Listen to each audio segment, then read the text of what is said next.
Hi, I'm Sian Benz and welcome to The Naked Word, a show for the everyday woman where our story is your story. Today on The Naked Word, we're talking relationships. I happen to love this topic. And specifically, we're talking about relationship ruts. If you've ever been in a marriage or a relationship, you know exactly what I'm talking about. It's the part of your relationship that's gone a little bit stale. Maybe you and your partner are not being as intimate as often as you would like. Or perhaps you're just not feeling connected enough. Whatever your rut looks like, today we look at what all different types of ruts look like, and specifically the ladies of The Naked Word discuss with us ways that they have found to dig themselves out. So, let's get to it. Hi girls. Hi. I am addicted to this subject. Yeah. I have been in a long-term relationship with an incredible man who I absolutely adore, but from time to time it gets a little bit Mr. and Mrs. Married. Do you know what I'm talking about? Yeah. Yeah. Soraya, you are also, you're in a new relationship. Yeah. It's only been, 18 months? Yes. And you'd think, no, right there, you should still be in the honeymoon period. Yeah, are you? No. We have well established that we're not in the honeymoon stage. No, we've moved past that. Okay, so give me a picture or frame of what that looks like. So when I first got married, it was great and we were Honeymoon amazing period. and the honeymoon period was really great. And then when we established a routine and we started to get used to each other, then like little stuff popped up. Yeah. And some of the things that he would do would have little nuances on them. And I would get irritated and then I would feel a certain way. And then I started feeling different and I was like, what is going on? Yeah. And then it evolved into still trying to maintain the honeymoon period and thinking that I'm losing something instead of accepting and embracing the fact that we are going into a different phase of our relationship. Yeah. So moving past the honeymoon stage, I've always gone in my, conversations with him, I'm always like, but you used to be like that. Yeah. And you used to do that for me. Yes. And why don't you do that anymore? Yeah. And realizing now that, relationships it's like the weather. Yes. It's the seasons. Yes.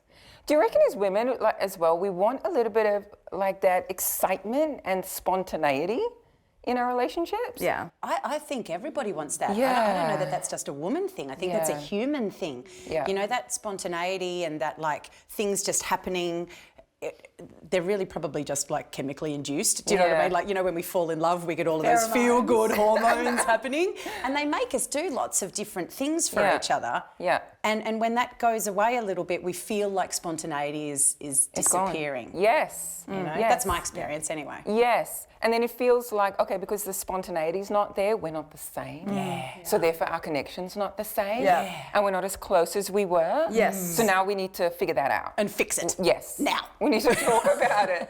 And more often than not, like in my relationship, I'll reference myself in this, in my relationship, I'll go to my husband and say, hey babe, like, I don't know, like, do we need to spend some time together? Do we need to go on a date?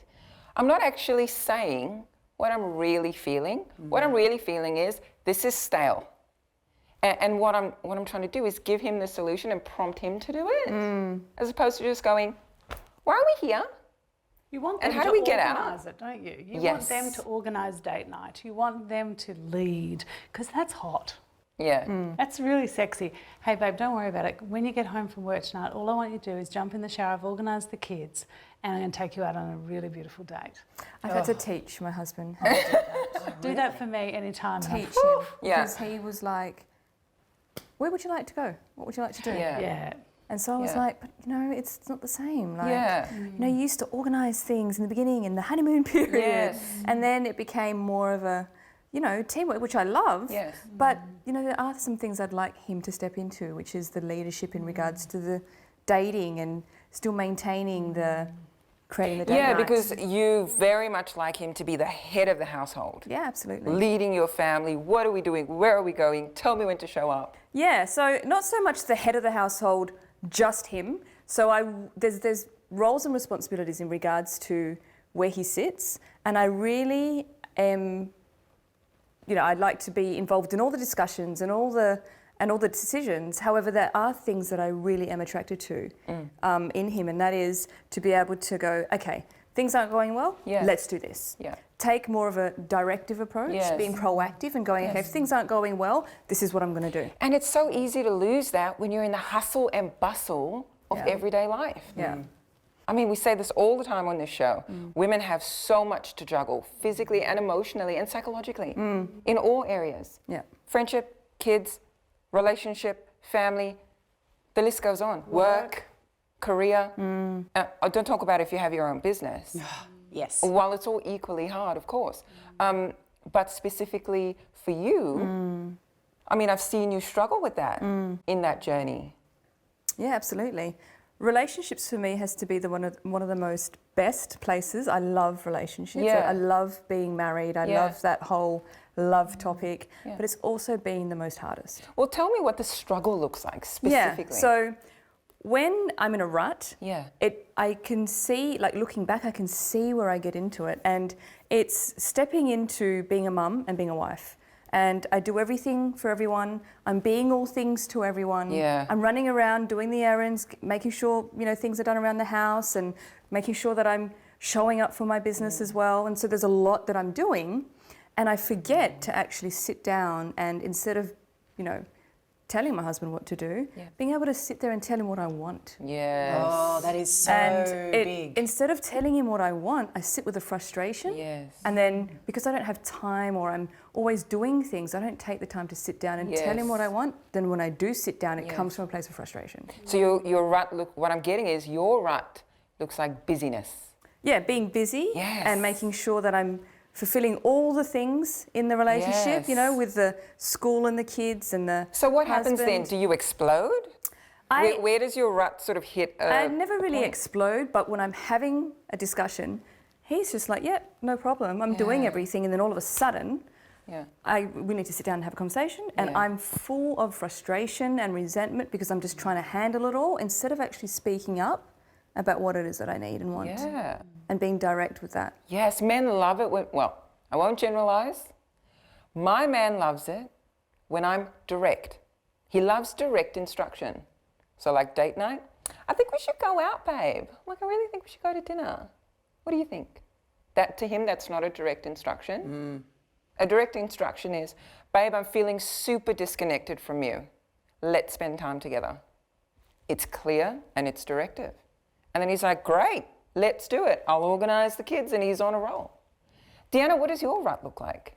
My rut's really different to yours because I have a partner who actually wants me to be part of the decision-making process and really be very, very clear about what I want. Not just what I want, though, but he wants me to take charge.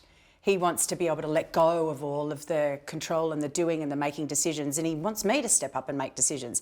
And I sometimes forget to do that for him, So that sometimes becomes a bit of a rut-like thing between us. And then the other way that it tends to happen for me personally is I start to feel like there's something missing in the relationship. And to be completely honest, it's usually around physical intimacy and sex and that kind of thing. Right. So if that's not being actively nurtured in our relationship, I start to think there's something broken. Hang on, so what you're saying is that if you're not having enough sex, that somehow you feel like the connection's lost. Yes. So I think, I've thought about this a lot recently because of the conversations the four of us have been having. And what I'm seeing is that for me, love and sex are kind of the same thing. Right. So if the sex isn't happening, the love is being impacted, and it means that the love is disappearing and it's not there anymore. And that's not true at all, really. Like heaps of different things make you not want to have sex. Yep. Heaps of different things get in the way of physical intimacy.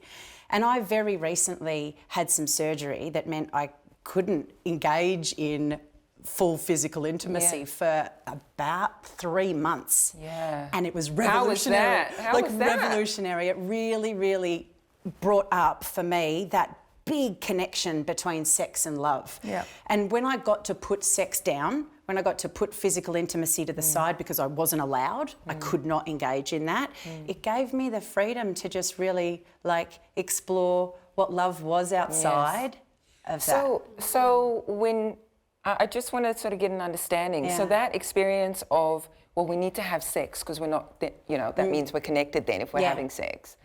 What is the response, without obviously getting too specific, and just with what you're comfortable to share, I guess, what's the experience? Because it's not very nice. Yeah. Because to my partner, it feels demanding. Yeah. And to my partner, it feels like what I'm doing is pinning him to a particular way of being with me. Yeah, right. And that's difficult for him to manage. And then it creates a bit of resentment and yuckiness between us. And then I feel hesitant to ask for what I want because I'm worried that it's going to generate conflict between us. And he's worried about me asking and having to say no because he doesn't feel like it or whatever, because sometimes it's a yes, sometimes it's a no, right? And so it really creates this like funny dynamic between us. It's a bit icky and yucky and I don't want to talk and he doesn't want to talk and we're scared to talk about it and we hedge around things and resentment builds up inside me and inside him and then like, pooh, big explosion. Yes. That's what that looks like. I've learnt to have the safe space. And I did this because it was, trying to navigate conversations, sometimes it felt like I couldn't say certain things because I didn't want to hurt how he felt or he would feel the same way. So what I did was I went, safe space. Like there's going to be no judgment. Is that like a key word It's a key word. So it's a key something? word for the way that we communicate. Nice. So safe space is the way that we communicate, which is you can say whatever you really feel and I'll just listen and I will do the same. And then from that, we get to navigate how we really feel, opposed to what he needs to do and what I'm doing. And so, I mean, that in itself could be enough to break you out of a rut. Because in the experience and in the situation where one partner just gets to talk and offload about the way that they feel without being interrupted, without somebody trying to fix something, because often I already know what the answer is. I just want to talk about it. yeah. Just having that little moment to have that could be enough to make you feel connected to your partner. Yeah. That's gold. Yeah.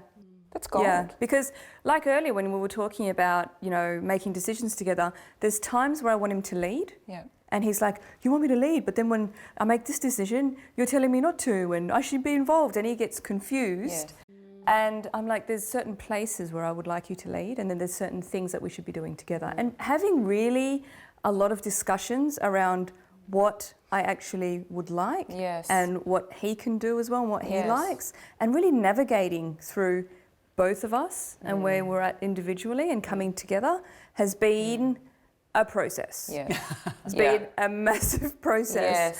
And I couldn't have done that without trying to, have open discussions, without some insight into how, having education and having some knowledge on what makes a relationship work. Yes. And on that note, can I just say how important it is to actually, pick up a book or jump on the internet, do a little bit of research, see what's out there. I mean, we had a laugh before. We were having a chat about love languages. Oh my goodness. Love languages are a huge deal. Knowing how your partner likes to be loved or wants to be loved can be invaluable in meeting their needs. I know as a woman, I'll reference myself just to be safe. My number one love language is words of affirmation. I like positive reinforcement from my partner that what I'm doing is appreciated and valued and that he sees what I'm doing. Now, if you've ever met my husband, he's a scientist. And so he spends most of his time like this, reading. And he's never really had to become aware of the world around him. He can be quite insular. And someone like that has trouble seeing what someone else is doing to then be able to reinforce it or offer me like positive words. So I've really had to nut it out with him and go, babe, I'm really feeling like you don't care about what I do and everything that I do for the family. And so I need some words. And so reading the books, looking it up on the internet, having the conversations. Do we know what we're doing? Absolutely not. We have no idea. Yeah.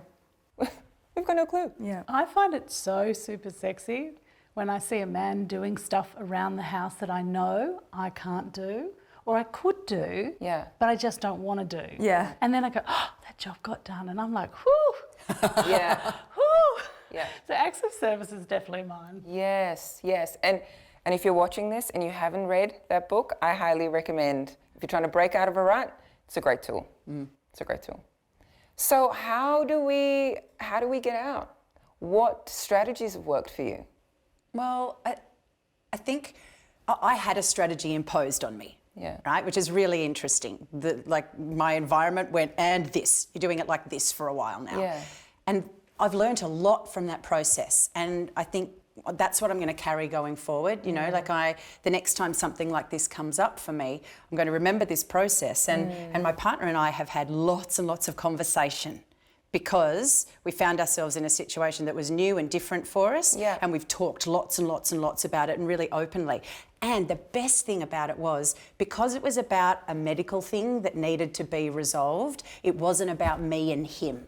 It was about this other thing that happened to us together, and it felt like a team effort to actually get over this thing and work through it and resolve it and work out how we together were going to handle it. And oh my gosh, like that just made so much difference, because it wasn't just me getting all internal about a problem and thinking to myself, oh, there's this issue here, I have to fix it. And then pursuing him really hard to try and get him to engage with something that I thought was a problem, but maybe he didn't.